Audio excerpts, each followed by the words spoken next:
Ladies and gentlemen, welcome to the Authentic Podcast with Justin Doulard. And thank you for tuning in to another episode. And now, this is the moment you've all been waiting for. Another genuine conversation with a unique individual. It's time!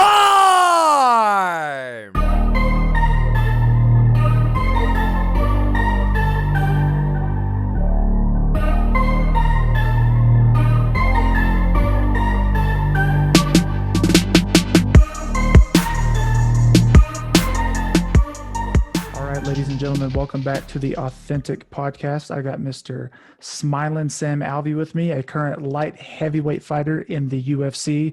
This man's got over 40 professional fights, 20 of them in the UFC. Sam, thank you for joining me, sir. How are you? I'm doing wonderful, sir. Thank you so much for having me on. Yeah, man, I appreciate it. So, I guess we'll start off by this. My wife actually stumbled across your profile because we've seen you fight a couple of times, but she was the one who found your Instagram, and your profile just kind of caught my eye. It said, anyone who asks for a podcast interview, you did it. So I have to ask you first off, why do you do that? And thank you for doing it as well. So. Oh, yeah. Well, there's a couple of reasons. One, I wouldn't have a job if it wasn't for people that liked watching me fight. And I found the more I can talk to people, the more they like to watch me fight, and the more I can give back, even if it's just a little bit, going on a podcast. And two, there's going to come a time in my life when nobody wants to interview me. It's going to come a time when I'm just going to be some other guy sitting on the couch yelling at the TV. So I'm going to get every second I can out of this. I'm going to take full advantage of my career, and that people like to talk to me. That's good stuff, man. Well, like I said, I appreciate it. And, I like that. So you seem like a charismatic guy and someone who, obviously respects the sport and the fans. So that's neat. I did listen to a couple of your shows that you did just to kind of learn a little more about you and kind of see what other people were asking you. And I took some notes, and the first thing I wanted to ask you, it was Fourth and Long, the show you did. And you talked about, how the judges are kind of poor in the UFC, and that's a pretty common topic. And kind of play into that question. Your last fight was a draw, which, just as a sports fan, I think draws are ridiculous. I think there should be some type of overtime or something, whatever that may be, which could be hard in the fight world. But talk a little bit about your draw and kind of the bad judging. Yeah, judging, it's just atrocious. At this point, going into a decision, nobody has any idea what they're going to expect. Nobody has any idea what the judges are going to say, because the judges seem to just make it up as they go. As far as my draw, going into the decision, I knew I had won. I knew I had won the first two rounds pretty solidly. And I lost the third round, but it was competitive. It wasn't a blowout like one of the judges said it was. And it's going to tarnish what the sport is. I mean, it has in boxing. Boxing is a joke. Most people say, oh, the judging's terrible. The judging, the judges get paid off. They don't know what they're doing. And UFC is, I don't think they're getting paid off, but I don't think they know what they're doing. I don't think they know. And I don't know if it's their fault or if the judging criteria is so vague or so strict, maybe that they can't use their own common sense to decide who wins a fight or who wins a round. That they start overthinking it. The way it's explained to us is every round is judged by itself. What happens in round one has no influence over what happens in round two. But now they're saying you'll get a 10-8 if round three is more dominant than round one is. So then you have to go back and rescore stuff. It's kind of embarrassing that the judges can get it wrong so often. Where you say they say this, they say that. Who's telling you this, and where do you learn that? That's a good question. I don't know. I don't remember at this point. I've been told by so many different people, so many different places. I'm sure it has happened at my fight. I'm sure it's been at other amateur fights. It's been at professional fights that I had nothing to do with. It's one of the things you hear a little bit from everywhere, from everyone. I was actually scoring a fight with a bunch of UFC current UFC fighters and past UFC fighters. Where the scoring senate, it was called, and it's where that an outside source pays for us to watch the card, and then we just judge it and put everything on Twitter. And it was really fun, and I got to do it with Frank Trigg, who was a UFC fighter and is currently a UFC referee. And he was going over what a 10-8 is. And I'd argue with anyone that 10-8 should never be, or should almost never be in a UFC fight. But he was explaining what the criteria was. And what the criteria he explained was different from how my fight was judged. So whatever this criteria is, it changes from person to person. I know there's no quick answer or no quick fix, and I think on 4th and Long you kind of talked about it. But what can the UFC do to improve on judges? One, I like the idea of being able to fire judges. As far as I can tell, no judge can be fired right now. It's a government job, is what it is, and they're usually pretty safe. But I've heard another idea, and who was it? Somebody told me, but they heard it from Joe Rogan. And I just love the idea. And it's just hire more judges. Right now they have 3 judges to judge a fight. Hire 15 or 8 or 10. Just hire a bunch of judges and take the majority to get the win. Oh, the scoring senate we did, there was about 13 or 14 of us. And every fight, we all kind of got roughly the same answers. But every now and then there'd be a fight where 10 of us would say the first person won. 2 of us say the second person won. And then one person say it was a draw. But you go with the majority draws. The majority of the people saw it one way. And I think it'd be much more difficult to have, even 5 people screw up a fight card as opposed over 3. So question with that, some of John Jones's fights have been pretty controversial. Of course, he was the champion when he fought them. And, they say you got to take the champion down to beat the champ or to get the belt. But some of his fights were arguably, a lot of people think he lost some of those to Dom Reyes. He definitely lost to. Dom Reyes. Thiago Santos. That was a close fight, you could argue. Gustafsson, number 1. I thought Gustafsson won. You go down the list. He's got a lot of very unpopular decision victories. And it's unfortunate. If the judging was better or more reliable, you'd really be more sure that the champion is the champion. Do you think live scoring would help at all, or do you think that's just kind of like a small step, but no major change really? I don't know yet. I'd have to see more fights. I've seen one LFA that does live scoring. I think they're in Kansas or Oklahoma. One of the two does live scoring. And it was fun to see. I don't know if it affects – I don't know yet. You're told at the end of the round, so there's very little time that you get to process if you won or lost. So I would like to see more. I'd like to see it play out a little bit more. Do you ever go back and watch the tape? And, because a lot of fighters – I feel like they have this mentality, you're live, you're in it. You're like, I think I won that fight. Even, you ever go back and you're like, okay, maybe I didn't win. I just thought I had it and I go back in there, or you pretty much always, once you think you won it, it's hard to change your mind. I don't think I've ever changed my mind going back, thinking I've won, going back and saying I've lost, or thinking I've lost and gone back and watched and think I've won. How am I saying?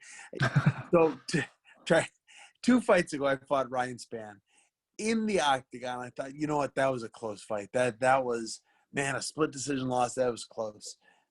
Then I went back and watched it, and I thought, wow, I won this fight. So I've gone that way. I've gone from not really being sure, maybe thinking I lost, to going back and saying, wow, maybe I did win that fight. But I don't think I've ever gone from, I won that fight, to going back and watching and thinking, maybe not. So your last fight was in Abu Dhabi. You talked a little bit about that on 4th and Long. Was just going to ask you, do you got any current fights for 2021, or got anybody in mind? Anything in the works? I've got nothing in the works, but I've got 2 people I'd love to fight. One is Jack Marshman. He's coming off a little bit of a skid like I am. I'm going back down to middleweight, so I'll meet him in middleweight, and we could have just a hell of a fight together. Then there's another guy who's kind of sort of a buddy of mine, and I've always said I like fighting my friends. Mike Perry. I've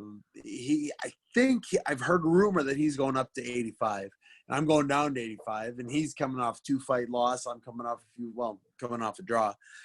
So I think that would be another fun fight. And I think both of those fights would be. I think I'd win them both, but I think the fans would win the most. So you'd go down to 185, and Mike Perry would go up to 185. Yeah, I think because he missed weight by 5 pounds his last fight, and I heard him say that he's going to go up, but that doesn't mean he's going to go up. So if he's going up, I would love to welcome him to the division. Otherwise, Jack Marshman, he's a stud. I wanted to fight him a bunch of years ago. It just didn't work out that way, and I think now might be a good time. So I feel like a lot of today. So I've only been a fan, follow the UFC for about 4 years. So I'm still newer per se, maybe three good ones. But it seems like nowadays a lot of the fights, they get made on Twitter or Instagram or at a press conference, but you're more of a respectful guy, more of a martial artist and not, not much of a trash talker and whatnot. So how do your matches get made? How does a match get made for someone who's not out talking shit all the time? So I'm one of the guys after a fight, when I win, and it's been a minute since I've had the opportunity, but they give you a microphone, and everybody always wastes that opportunity thanking the people they love and thanking my team and thanking this. When I get that microphone, I call out who I want. I do something to make someone remember me. I think I was in Florida and I started to say, your oranges are fantastic. Whatever comes to mind, I spend every second on that microphone trying to get people to remember me, to like me, to get something I want. And so I've had quite a few fights work out that way, where I'll get that microphone, call out the guy I want to fight, and then get them the next one. Now I haven't had that microphone in a minute, so it's going to get a little more up to the UFC as to who I fight. But whoever they offer me, I've never said no. So I think that they'll offer me someone, and I'll accept. You fought in Florida, one of the first cards that was during quarantine. Is that correct? With no fans? I was the first fight of the new world. All sports closed down. You were the first one? I was the first fight. It's in over 70 fights, I've never been the first fight on a card. And so I was the first fight on that card. And I like to say I opened up the world's economy. Okay, I thought so because I remember things about people in random different ways, And I remember watching that fight, and the way I remembered you is, you were coming out of the arena and there's 0 fans, and you were like waving to the stadium and nobody was there. You were just cheesing and smiling, fake waving at the crowd, and I will always remember that. Yeah, no, that was me. And it was funny, as years and years ago when I was out in Mandalay Bay where there was nobody around. And so I did the same thing then too, and I got a good response out of that as well. So I've actually gotten to do it with people remember that. That's awesome. You did ask some friends some questions, so I'm going to kind of pop those in here if you don't mind. Just so we can get those. You fought in 4 or 5 professional promotions. And, UFC is kind of the pinnacle of those, but you got a lot of big name fighters who are, they say testing free agency, and they're leaving and going to other promotions like, Bare Knuckle, Bellator, PFL. What are your thoughts on that? Do you think that is a viable option, or do you think UFC is the pinnacle? And by far, the UFC is the pinnacle. There's not even really close second. It is where the best in the world go. However, I love the PFL. I love what Bellator is doing. They're trying their best to challenge the UFC, which is raising our pay, which is raising the pay across the board. The PFL is now, they've got $1 million tournament. They've got if you win, I think it's 3 fights or 4 fights, you win $1 million. And that's unheard of outside of championship, Conor McGregor type fights in the UFC. So that's huge. So I could see some UFC fighters going to the PFL just because they have the opportunity to win $1 million, where they'd have to win 7 fights in the UFC to get to $1 million. Bellator, they're I say stealing. They're acquiring some great talent, some really enjoyable talent, and it's a ton of fun watching them. The UFC guys move over there, and vice versa. I like it when Bellator moves to UFC too. But that the free market of competition is just really increasing the wages of everyone. ONE FC's in the conversation too. They've got arguably the greatest 125er to ever live in Mighty Mouse. It's a wonderful world of fighting that we're in right now. Yeah, good stuff. Kind of follow-up question with that. How does one get on the UFC roster? You know, what do you got to do to get there? And then for a guy like you, how have you stayed so long? I mean, 20 fights in and still going. So, you know, that's pretty impressive. Yeah. How I got on it, they always say there's 2 things you have to do to get into the UFC. You have to win and you have to finish.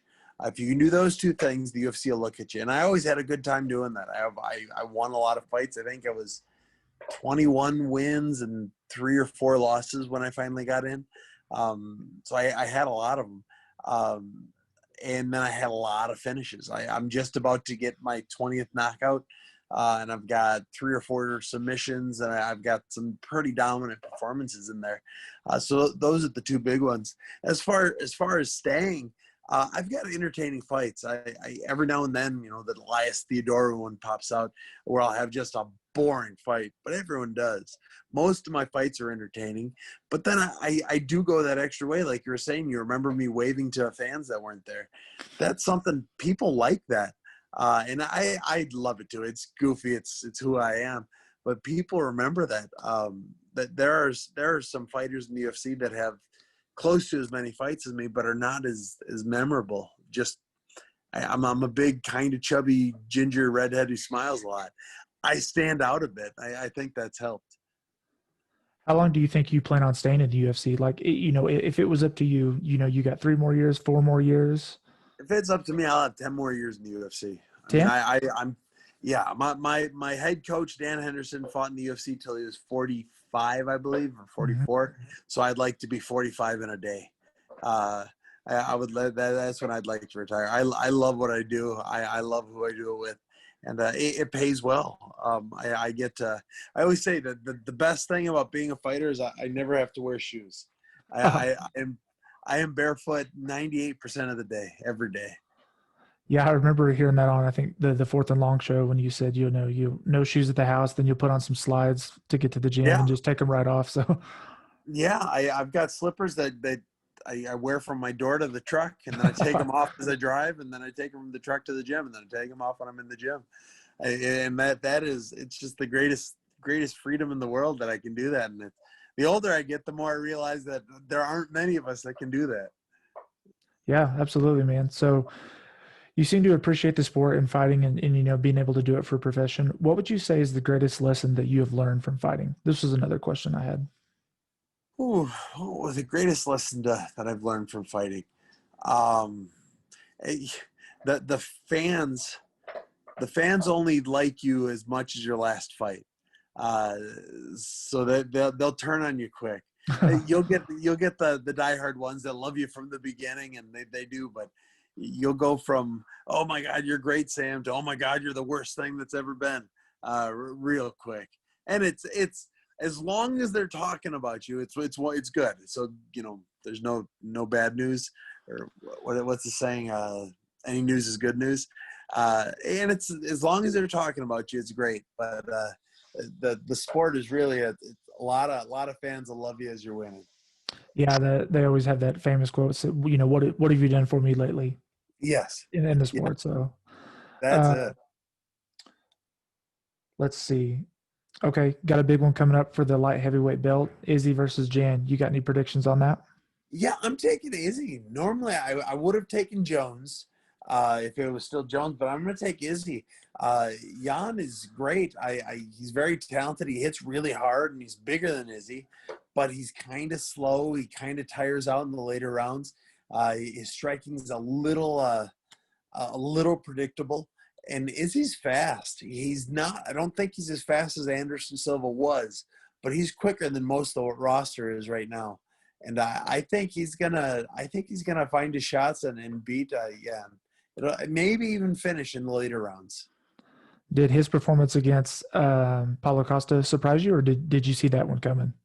Uh, his performance didn't, but Paulo Costa, his performance surprised me.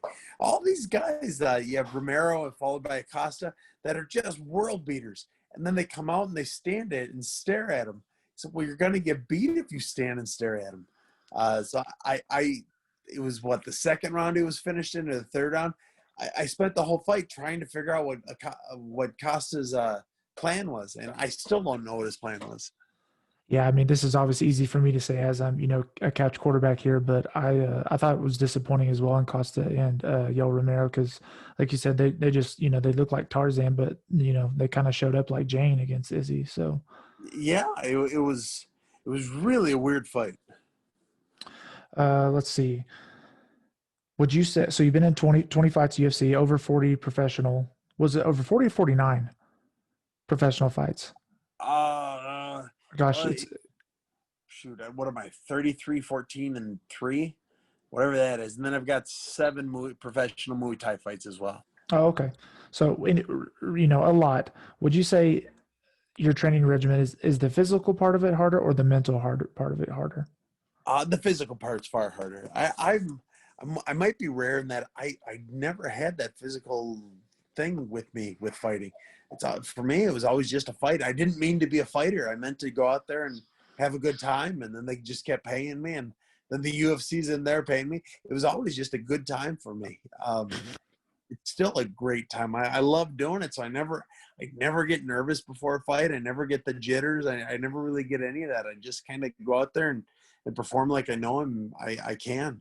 The older I get, it's definitely harder to get my 2 or 3 workouts a day in. I still get them in there, but it's, as I get older, it's more difficult to stay in the gym as much as I do. What are if you have any pre-fight rituals that are kind of like your musts? I always say a prayer with my team and whoever else is in the locker room. When I was in South Dakota, every fight I always ask, hey, anyone in the locker room, I'm going to say prayer, team prayer. Y'all are welcome to it. Sometimes I'll get some guys, sometimes I won't. It's always a good time. In South Dakota, I'll bet you I had 35 people in this prayer circle with me. Just everyone from like every locker room came in circle. I was like, ooh. I was more nervous about saying a good prayer than I was for the like, oh, there's a lot of people listening to this. So that's always a big one. I always stretch out with my wife. I always warm up my body with her. Stretching me and, a little gentle massage there. And that's really about it. I'll hit some mitts. I'll kind of just break a light sweat and just enjoy the moment while I'm back there. And that's awesome. That's good stuff. And you said, correct me if I misunderstood, but you hadn't even watched mixed martial arts and then you turned it on and then you said, I want to do this. Is that kind of how you came in? No, not quite. I'd never watched mixed martial arts, and then I started doing it. And it was probably 2 or 3 years of doing it before I started watching it. Okay. So you were doing it, but you didn't watch. Yeah, I was probably 6-1 or 7-1 as a professional before I ever knew the UFC was a thing. So that would have been 11 or 12 fights between amateur and pro that I had done before I knew the UFC was even out there. I just did it. I really just enjoyed doing it. It was fun to do. I got to work out, got to practice. And then I got to make a couple $100 to fight. So when you initially joined and did it, you weren't intending to make it as a career, or you did see it as a career from day one? No, I had no intention of doing it as a career. I was just a redneck Polak from Wisconsin. I just thought I was tough, and I was a band nerd growing up. I never did taekwondo, or I kind of wrestled a little bit. I never did karate, never watched boxing. To this day, I've only seen 2 boxing fights. Both of them were Mayweather. Yeah, versus Mayweather versus Conor, and who's the other one Mayweather fought? That it might just be that one. So I never grew up at the fighting realm, and I just enjoyed doing it. Kind of made it up as I went, and then eventually the paycheck started getting a little bigger, just big enough for me not to need a real job. And I eventually learned about the UFC and then said, yo, let's do that. It was my wife and I said, yeah, let's do that. I'll get in the UFC and we'll make a living that way. I said, oh, okay. And then and it worked out eventually. A lot of blood, sweat, and tears later, but I got there. That's great stuff, man. I know you, I follow your Instagram, obviously, and you were talking about the Jake Paul stuff earlier. Well, a couple of weeks ago. Uh, do you think, how do you think he would fare against Conor McGregor? Because he's calling him out currently, whether it happens or not. But yeah, he'd get slept immediately. As fast as Conor wanted to end it, Conor would end it. Even though there's a big size difference, Jake is significantly bigger than Conor. I don't think it would be difficult for Conor to finish him in the first round if he wanted to. what do you think, or who do you think is going to win out of the rematch, Dustin Poirier versus Conor? Oh, I think, if you asked me a year ago, I would have said Poirier. But now that it's coming up, Poirier lost his title, and when people lose their titles, they tend to lose. Conor has been gone; he hasn't had a title in a while, so I'm kind of leaning towards Conor this time. And that's over in Abu Dhabi.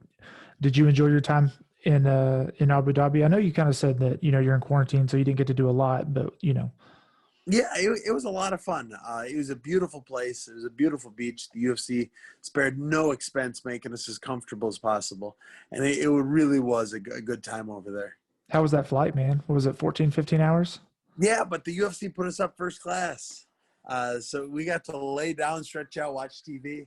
It was really comfortable for me. Not so comfortable for my corners who are stuck in coach, but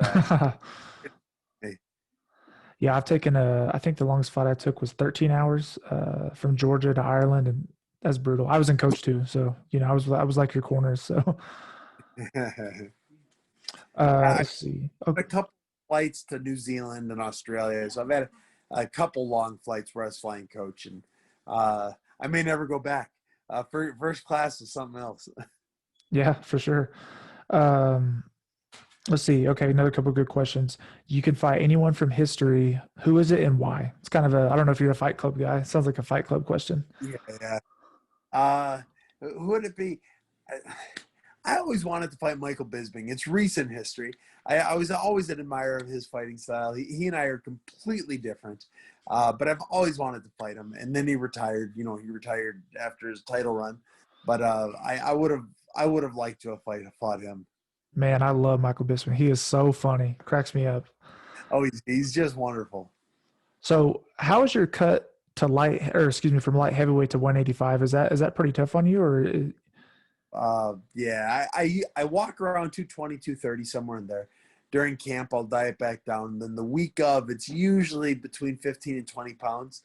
The final cut, I try and keep it under 10 pounds, but it always sucks. It's always rough. So you cut down, and you're going to go back to 185. That's correct. Yeah, can't win a damn fight at 205. I gotta do something.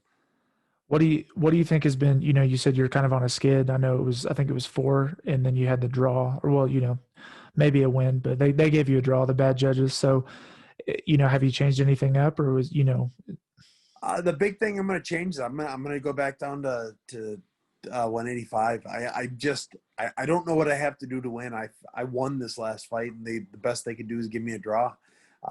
What I think the incompetence of the judges might have the guys I'm fighting are bigger than me, so they're saying, well, that guy's bigger, he probably won. And I'm gonna try. I need to win my next fight. I need to, if I want to have any career left with the UFC, I need to win it. And so that's the plan. Is I'm gonna drop back down. I'm gonna win my fight, and then keep going at 85. Who's your dream matchup? Whether it be 205, 185, it's like, hey Sam, you got one last fight in you. You can pick anybody on the roster. Who's it going to be? I'd say whoever the champion is. Give me a title shot. That'll be the dream. I don't care who it is that has the title, but get me in that title fight. I'm the most dangerous man in the world if you give me 5 rounds. I like it. Who would you say has hit you the hardest in your career? Dan Henderson. The coach. There's not a close second. That's awesome. A lot of these are cliche questions, but I did post and had people ask, but would you rather have a face pinch or a leg kick?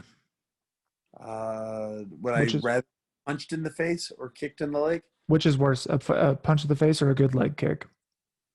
Punch in the face is worse. Nothing really hurts till the next day, but the face punch will take you out right then. It'll drop you. Hey, I meant to ask you. I saw that video you put on your Instagram about a day or two ago where you cracked your jawline right by the tooth. Yeah. That was practice? Yeah, that was Sean and I. We weren't even going all that hard. He just threw like a little teep kick and it just kind of hit me. Didn't hurt at all. Just nothing. I went and I sat on the – it's like, oh, I waved him off. Immediately I knew what happened. I went and sat down. I took my mouth guard out. So I went to the bathroom. Sean at the time, are you okay? Well, I didn't mean – I said, no, I'm fine. So I went to the bathroom. I took the mouth guard out. I spit out just a bunch of blood. You could see my teeth would just split. It's like, ah. So I yelled out, Britt, we have to go to the doctor. We went to a dentist, and they took an X-ray and said, yeah, it's broken. He said, we got to wire it shut. I said, oh, okay. And so we wired it shut, and that was that. How long does it take to recover from something like that? Because that wasn't recently, right? That was quite a while back. 5 years ago from yesterday or 2 days ago. So it was over 5 years ago now. My mouth is wired shut for 6 weeks, and it was just a miserable 6 weeks. And then after that, it was they said it takes a year for it to be recovered 99%. And so it was, I think I fought 4 or 5 months later against Elias Theodorou, but it was just miserable. Wow. I got so fat and thin at the same time. It was stupid because you need to get the calories in because you're always hungry, but you can't eat anything. So it's all kind of soup or ice cream.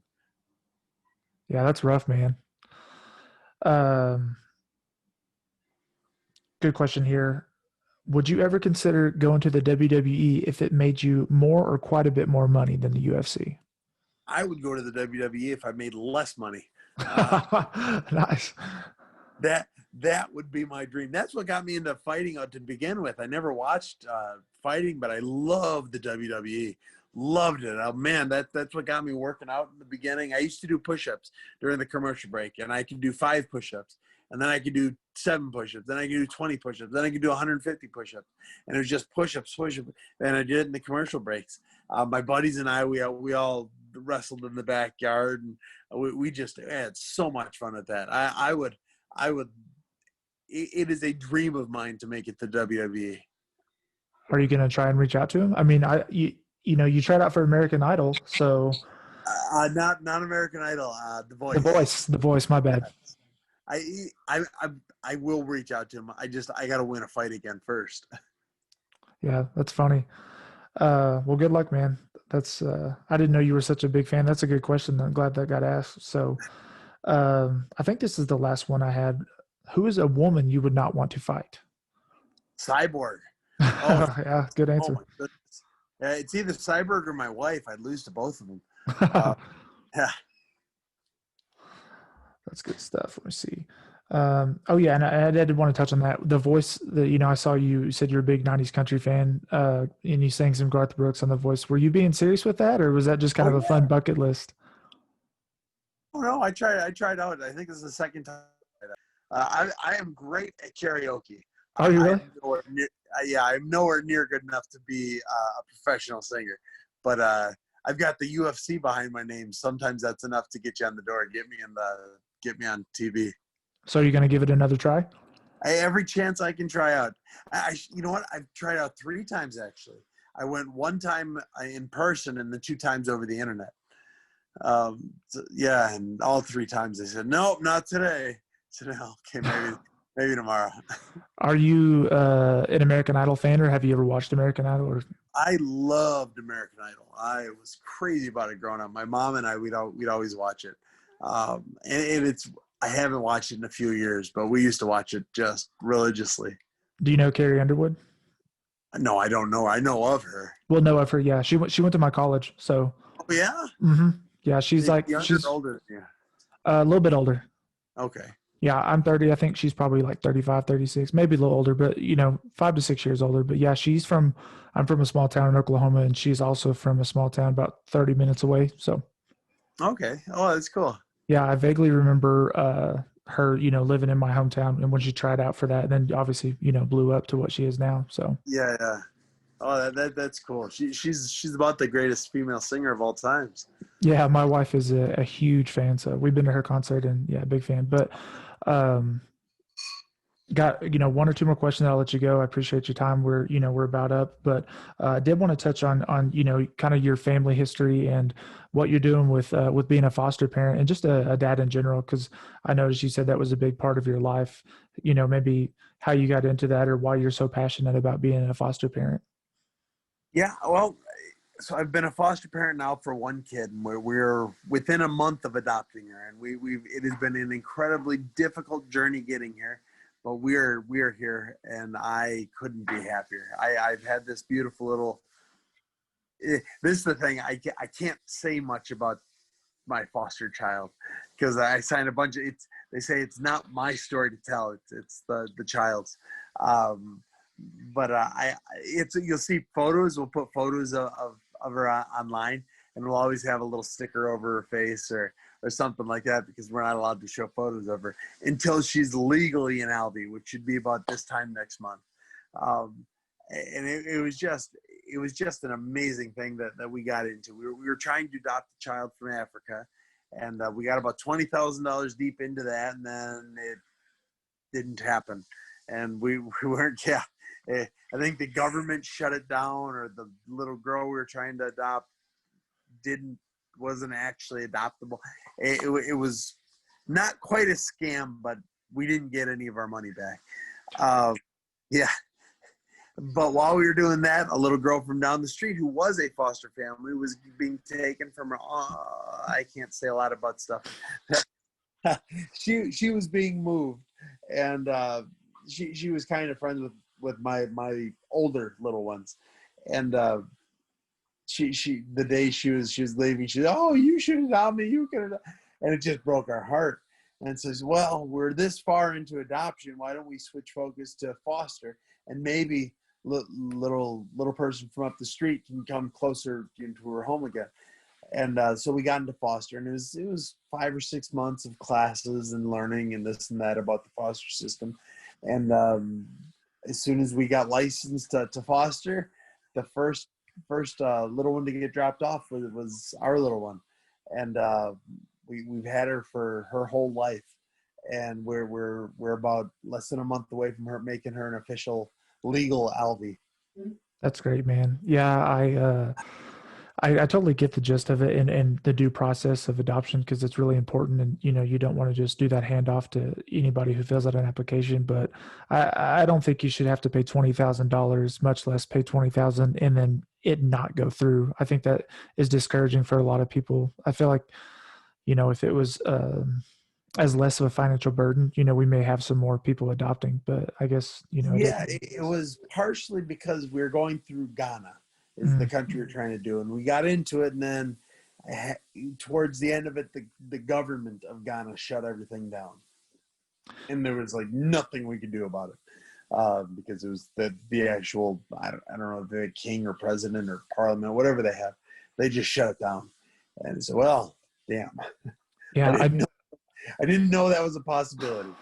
Yeah, I used to work with a woman many, many years ago, and I remember she and her husband adopted a brother and sister from somewhere overseas, and it took like 2.5 years. I mean, it was a long, grueling process. So Yeah, they when they had met this family, they were like 6 months old, and by the time they got them, they were like almost 3 or something. It was crazy, but it's a neat stuff, man. It's a good thing you're doing, and I'm real fond of it. I think that's something I'd like to look into one day. So.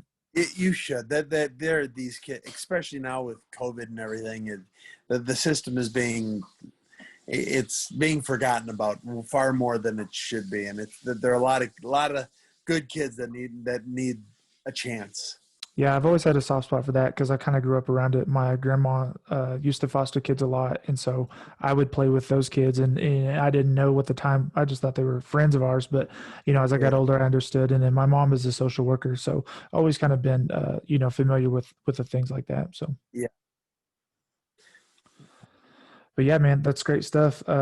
We about hit our time limit, and I got some good talk with you. I really appreciate it. If you want to drop any news or any of your websites or links for listeners to go to, you can, and we can wrap it up.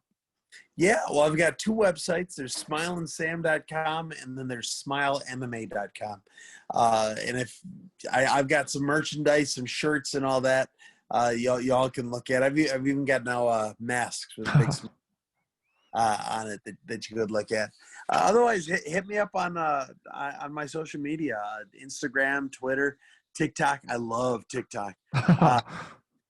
And I'm at Smiling Sam on all those. I love talking to people. I respond to almost everyone. I can't wait to tell my mom about your TikTok because she's obsessed with it. So hopefully you'll get to her. Oh, I got into it like May. I just got a report. It's like May 9th or May 6th or something. It's the greatest thing. It is the greatest app that's ever been. I love social media, but TikTok's just not one I've downloaded. But my mom sends me TikToks at least 2 or 3 times a week. So it's like crack. You will be glued to it. Every time I stop somewhere, I go and I watch like 3 TikToks before I go. That's awesome. Get out of the car. Oh, it's just so addicting. Yeah, I'm definitely going to tell my mom to follow you. So, well, hey, man, once again, I really, really appreciate having you on. It was a great chat. Going to continue to keep up with you and look for a new fight announcement and just follow you and hope you continue to be successful, man. I appreciate that. Thank you so much for having me on, sir. Yeah, man. We'll talk to you soon and have a good one, man. All right, you too. Have a great night. Have a happy New Year. Thank you, sir. See you soon. All right, bye.